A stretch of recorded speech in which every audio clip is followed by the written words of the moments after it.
ഏലമലക്കാടിനുള്ളിൽ ഒരു 4 മണിപ്പൂ വിരിഞ്ഞേ. 4 മണിപ്പൂവരികിൽ തേൻ തുമ്പികളും കൂട്ടിരുന്നേ. പെണ്ണരുടയാട തന്നേ മണിച്ചിന്ത മൊഴിയോതി വന്നേ.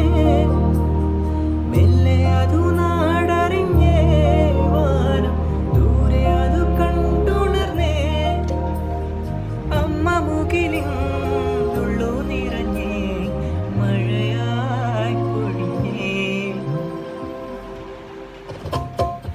ഏലമലക്കാടിനുള്ളിൽ